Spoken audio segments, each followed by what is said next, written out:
Hello दोस्तों, नमस्कार। उम्मीद करता हूँ आप सब अच्छे होंगे। एक बार फिर से हमारे यूट्यूब चैनल में आप सभी का स्वागत है। आज हम बात करने वाले हैं टैली ERP9 के अंदर ग्रुप और लेजर। ग्रुप और लेजर, कौन सा लेजर कौन से ग्रुप में जाएगा, इस चीज के बारे में आज इस वीडियो के माध्यम से बात करने वाले हैं। तो सबसे पहले तो मैं आपको ये दिखाना चाहूंगा कि जब टैली हम क्रिएट करते हैं, जब टैली में कंपनी क्रिएट करते हैं, तो उसमें कौन कौन से लेजर होते हैं। तो पहले तो आप ये वाली कंपनी देख लीजिए जो कंपनी इसमें पहले से बनी हुई है। तो अकाउंट इन्फो, लेजर और अल्टर में जाके देखेंगे तो यहाँ पे बहुत सारे लेजर बने हुए हैं जो कि मैंने पहले बनाए थे, जो मैंने एंट्री करी थी वो लेजर्स में बने हुए हैं। लेकिन अगर एक न्यू कंपनी बनाते हैं तो उसमें कौन कौन से लेजर पहले से क्रिएट होते हैं, और हमें अगर कोई लेजर क्रिएट करना है तो कौन से ग्रुप में जाएगा। दूसरी चीज, आप जब लेजर में जाएंगे, जब आप अकाउंट इन्फो और लेजर में जाएंगे तो यहाँ पे दो ऑप्शन आपको मिलते हैं। एक मिलता है सिंगल लेजर और एक मिलता है मल्टीपल लेजर। इसके बारे में भी आज हम इस वीडियो के माध्यम से बात करेंगे कि सिंगल लेजर में क्या होता है और मल्टीपल लेजर में क्या होता है। तो सबसे पहले हम एक नई कंपनी बना लेते हैं। Alt+F1, create company. Create company में जाके एक न्यू कंपनी बना लेते हैं और जो इस कंपनी की बेसिक डिटेल डालनी है वो आप डाल सकते हैं। ये कंपनी बन के आ गई। तो अकाउंट इन्फो, लेजर, पहले हम ये देख लेते हैं ना कि इसमें कौन कौन से लेजर पहले से बने हुए हैं। और सबसे पहले आप जाएंगे अकाउंट इन्फो, लेजर, अल्टर करेंगे तो यहाँ पे दो लेजर पहले से ही क्रिएट होते हैं। एक कैश लेजर और एक प्रॉफिट एंड लॉस का। जब भी आप कंपनी बनाएंगे तो ये दो लेजर बने हुए होते हैं, पहले से ही बने हुए होते हैं। आगे बढ़ते हैं।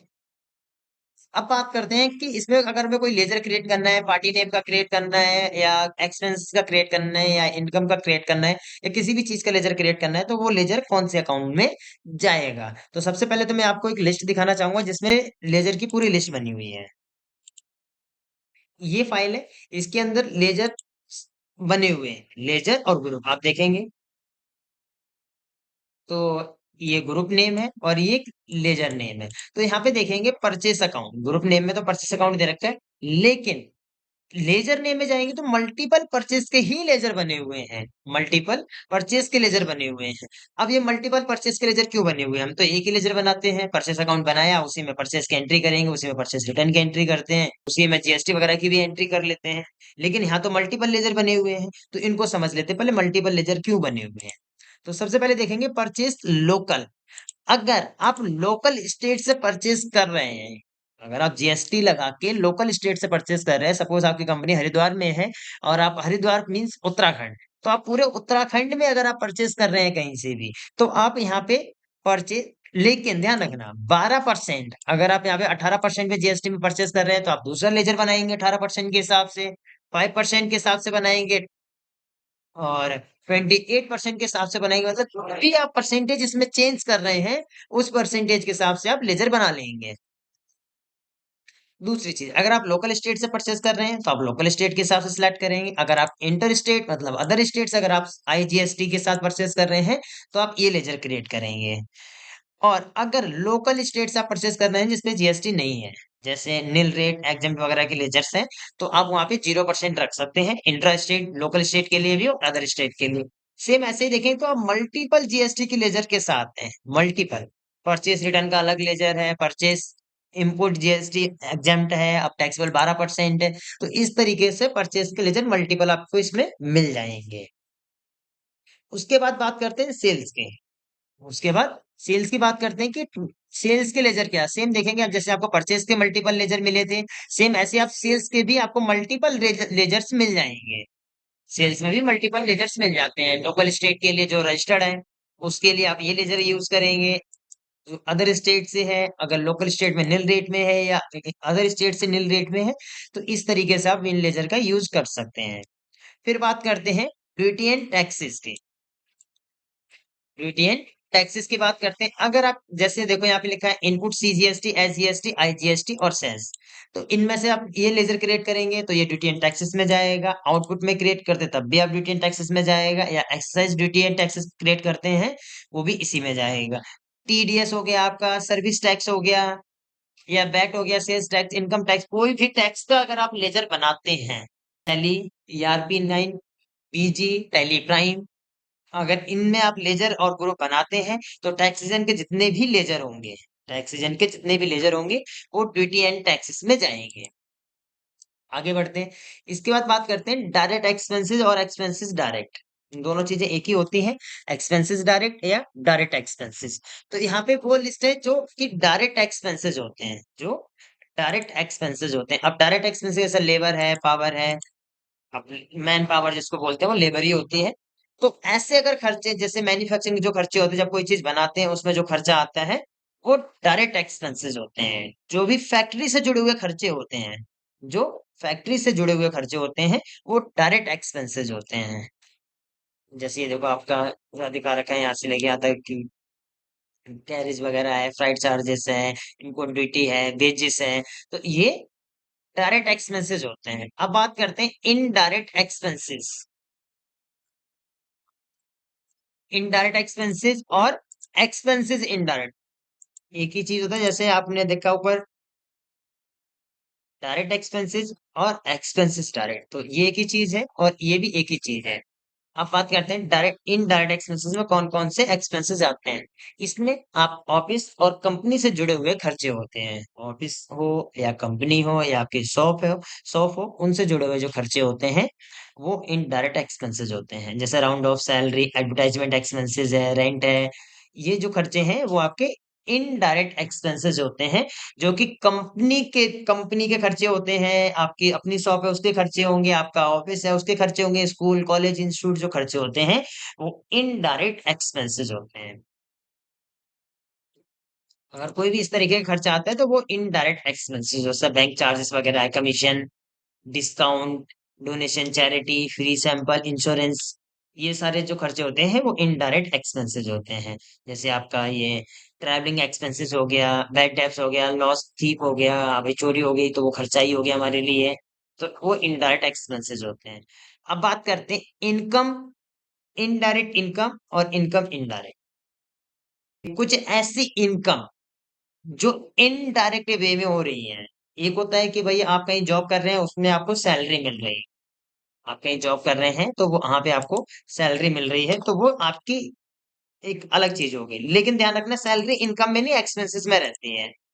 यहाँ बात कर रहे हैं कि इनडायरेक्ट इनकम, कि इनडायरेक्ट इनकम में क्या क्या होती है। कुछ ऐसी इनकम जो आपकी साइड इनकम जिसको कहते हैं, जैसे आपने किसी का कोई काम करवाया तो वो आपको कमीशन मिल गया, या आप कोई चीज परचेज करने के लिए कि आप बजट बना के कि आपको पता है कि एक फोन लेने के लिए कि वो फोन आपका 10,000 रुपए का था और वो आपको 500 रुपए, 1,000 रुपए या 2,000 रुपए का आपको डिस्काउंट मिल गया, आपको डिस्काउंट मिल गया, तो वो आपकी इनडायरेक्ट इनकम होती है, आपकी वो इनडायरेक्ट इनकम होती है। और इसी तरीके से कमीशन है, डिस्काउंट है, तो इस तरीके की जो इनकम होती है उसे इनडायरेक्ट इनकम कहते हैं। अब इसने बोला हुआ है कि already credit in tally, tally के अंदर कौन कौन से लेजर पहले से ही क्रिएट होते हैं।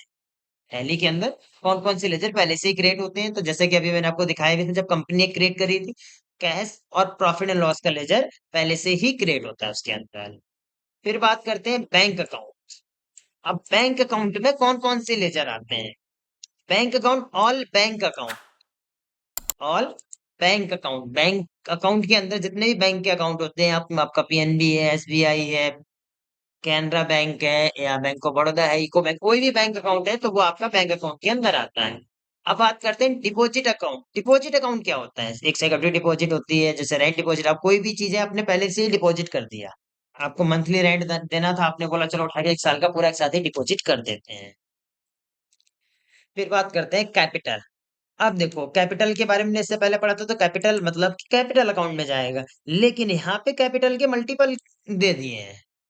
यहाँ पे कैपिटल के बारे में मल्टीपल तरीके से बता दी गई कि भाई कौन कौन से कैपिटल होते हैं। शेयर कैपिटल हो गया, पार्टनर कैपिटल हो गया, पार्टनर करंट कैपिटल हो गया, ड्राइंग हो गया, लाइफ इंश्योरेंस हो गया। तो इस तरीके के जो अमाउंट होती है या जो इस तरीके के लेजर होते हैं वो सब कैपिटल अकाउंट के अंदर जाते हैं।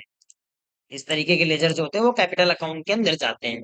करंट एसिड्स क्या होती है। करंट एसिड्स जो कि आपने पहले ही पेमेंट कर दिया है या पहले ही पेमेंट आपको रिसीव हो गया है। जैसे रेंट, जैसे कि रेंट, जैसे आप 1 तारीख से आपका मंथ स्टार्ट होता है और आपने पहली तारीख को ये उठा के रेंट दे दिया है, और जब वो रेंट आप दे देते हैं जब रेंट वो आप दे देते तो वो आपके लिए करंट एसेट्स हो गया, मीन्स कि पूरे महीने उस रेंट का आप लाभ उठा सकते हैं। पूरे महीने आप उस रेंट का लाभ उठा सकते हैं क्योंकि वो आपने एडवांस में ही दे दिया है। तो कुछ ऐसे खर्चे जो कि हम खर्च होने से पहले ही दे देते हैं। जैसे सैलरी है, सैलरी क्या होता है कि आपने पूरे महीने जॉब करेंगे, आपको तब सैलरी मिलेगी।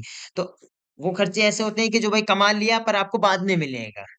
तो वो इनकम ऐसी होती है जो आपने कमा लिया है लेकिन आपको बाद में मिलेगा। लेकिन अगर आप बात रेंट वगैरह की करेंगे तो रेंट ऐसा खर्चा होता है जो आपने अभी किया नहीं है पर पेमेंट कर दी है। जैसे रेंट आपने पहले दिन ही दे दिया, 1 तारीख को महीना शुरू हुआ, आपने 1 ही तारीख को रेंट दे दिया है। तो रेंट एक ऐसा खर्चा है जो आपने अभी उसका लाभ उठाया नहीं है पर वो खर्चा कर चुके हैं आप। आप उसके बदले की अमाउंट दे चुके हैं। तो वो होते हैं करंट एसेट्स जो आप उस टाइम पीरियड के अंदर आपको यूज़ करने के लिए मिलेगा। जैसे रेंट हो गया या प्रीपेड एक्सपेंसेस हो गए या प्रीपेड इंश्योरेंस हो गया या इंटरेस्ट रिसीवेबल हो गया या बिल्स रिसीवेबल्स हो गए, तो ये आपके करंट एसेट्स में आते हैं। फिर बात करते हैं करंट लायबिलिटीज क्या होती है। अब करंट लायबिलिटीज जैसे इसमें तो 2 ही ऑप्शन दे रखे हैं, बिल्स वगैरह के दे रखे हैं, जीएसटी का दे रखा है। लेकिन करंट लायबिलिटीज वो होती है जो कि आपने किसी से पैसा अगर ले रखा है, जैसे आउटस्टैंडिंग के बारे में आपने सुना होगा। आउटस्टैंडिंग क्या होती है? कमा लिया है पर मिला नहीं। कमा लिया है पर मिला नहीं है। ये सैलरी वगैरह के लिए ज़्यादा होता है कि भाई मंथ तो आपका कंप्लीट हो गया 1 तारीख को ही, लेकिन सैलरी आएगी 7 तारीख की डेट है, तो 7 को सैलरी आएगी, किसी की 10 को आती है सैलरी। तो वो करंट लायबिलिटीज होती है क्योंकि कंपनी का जो अकाउंट क्लोज होता है, कंपनी की जो अकाउंटिंग होती है, जो अकाउंट क्लोज करना होता है, वो आप 1 तारीख को, 31 तारीख को क्लोज हो जाता है, पर सैलरी दी जाती है 7 तारीख को, 10 तारीख को। तो करंट लायबिलिटीज होती है कि आप उसकी एंट्री पास करनी है, तो सैलरी वगैरह की आउटस्टैंडिंग एंट्री कर देते हैं कि भाई सैलरी अभी आउटस्टैंडिंग है, बाद में दे देंगे। तो कुछ ऐसे खर्चे जो अभी देना बाकी है, आपने खर्चा कर लिया पर अमाउंट आपने दी नहीं है, तो वो आपके लिए लायबिलिटीज क्रिएट होती है। अब सन्ड्री क्रेडिटर्स क्या होते हैं? सन्ड्री क्रेडिटर्स के अंदर वो लेजर आते हैं जिनसे आप परचेज कर रहे होते हैं, जिनसे आप परचेज कर रहे होते हैं। अगर आपको सेल करना है, आपको अगर सेल करना है तो वो डेब्टर से पहले आप क्रेडिटर्स की बात कर लेते हैं, जिनसे आप परचेज कर रहे होते हैं, वो आपके क्रेडिटर्स होते हैं, जिनको आप पेमेंट देंगे। जिनको आप पेमेंट देंगे। लोन और एडवांस के बारे में बात कर लेते हैं कि लोन क्या होता है, देखो, 2 तरीके के लोन होते हैं। एक होता है कि आपने फ्रेंड से लोन ले लिया, आपने अपने रिश्तेदार परिवार से लोन ले लिया है, तो वो लोन एक ऐसा लोन है जो आप लंबे समय तक दे सकते हैं। लेकिन अगर आपने लोन किसी बैंक वगैरह से लिया तो वो आपको टाइम पीरियड के अंदर देना होता है। फिर अब बात करते हैं लोन लायबिलिटीज क्या होती है। लोन लायबिलिटीज क्या होती है? तो लोन लायबिलिटीज के लिए क्या होता है, जब अपने बैंक वगैरह से लोन लेते हैं तो वो आपके लिए लायबिलिटीज क्रिएट होती है। अगर आप किसी प्रॉपर्टी पे लोन लेते हैं, आप अपनी गाड़ी वगैरह पे लोन लेते हैं, वो आपके लिए एक लायबिलिटीज क्रिएट हो जाएगी जो आपको एक टाइम पीरियड के अंदर देना हो। फिक्स एसेट्स क्या होती है? फिक्स एसेट्स क्या होती है? जैसे फर्नीचर है, मशीनरी है, प्लांट एंड मशीनरी है, कुछ ऐसी चीजें जिनको आप लंबे समय तक यूज कर सकते हैं, जिनको आप लंबे समय तक यूज कर सकते हैं, वो आपकी फिक्स एसेट्स होती है। जैसे फर्नीचर होगी, मशीनरी, कंप्यूटर वगैरह है, या कार, गाड़ी वगैरह, ये चीजें आपकी फिक्स एसेट्स होती हैं। तो इस तरीके के बाकी के लेजर्स भी हैं, आप इनको एक-एक करके समझ सकते हैं कि भाई इसमें क्या-क्या लेजर्स हैं, कैश हैंड में क्या-क्या होता है, स्टॉक इन हैंड में क्या-क्या होता है, ये सारे लेजर्स आप एक-एक करके समझ सकते हैं। ये आपको नोट्स मिल जाएँगे, आप उसमें से कर सकते हैं। अब वापस चलते हैं टैली में कि टैली में सिंगल लेजर और मल्टीपल लेजर का क्या काम होता है। सबसे पहले अकाउंट इन्फो और लेजर क्रिएट करेंगे। तो जब आप सिंगल लेजर क्रिएट करते हैं, सपोज मुझे 4 लेजर क्रिएट करना है, जिनसे हमें परचेज़ करना है, जिनसे मुझे परचेज़ करना है, इनके हमें 4 लेजर क्रिएट करना है। तो मैं क्या करूँगा, यहाँ पे से एक रख दिया अमन क्रेडिटर्स और ये जाएगा सन्ड्री क्रेडिटर्स में। फिर ये क्रिएट करेंगे अंश क्रेडिटर्स और ये भी जाएगा आपका सन्ड्री क्रेडिटर्स। तो सिंगल लेजर इस तरीके से क्रिएट करना होता है, बार-बार आप ग्रुप सेलेक्ट करेंगे। लेकिन मल्टीपल लेजर में क्या होता है, हम मल्टीपल समझ लेते हैं। मल्टीपल लेजर में जाएंगे और आप कोई भी एक ग्रुप सिलेक्ट कर लें, जैसे मैंने सिलेक्ट करा इनडायरेक्ट एक्सपेंसेस। मैंने सिलेक्ट करा यहाँ पे इनडायरेक्ट एक्सपेंसेस।